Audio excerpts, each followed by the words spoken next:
Seorang petugas pecalang diduga menjadi korban penganiayaan oleh seorang pemuda pada Kamis 18 Juli 2024 dini hari. Dari surat laporan yang dibuat pelapor dibeberkan kronologi kejadian bermula ketika pelapor sedang bertugas menjaga keamanan di sekitar Pantai Kuta. Saat itu pelapor melihat seorang pemuda mengendarai sepeda motor NMAX tanpa plat kendaraan berkendar secara ugal-ugalan di traffic light depan SDN 1 Kuta. Terlapor disebutkan mengangkat stang motornya. Pecalang pun menegur kelakuan pemuda itu agar tidak mengulangi aksinya. Tak terima ditegur, pemuda itu pun mengejar pecalang hingga ke parkiran Pantai Kuta.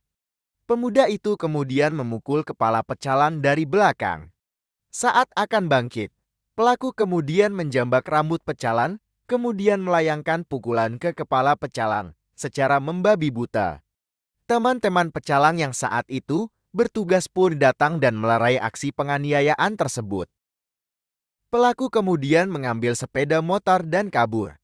Atas kejadian tersebut, pecalang tersebut mengalami luka benjol pada kepala belakang, telinga kiri, luka benjol pada dahi di atas mata kanan, luka robek pada bibir bawah sebelah kiri. Kini kasusnya tengah ditangani oleh Polsek Kuta. Unggahan video tersebut pun banyak mendapat komentar warganet di media sosial.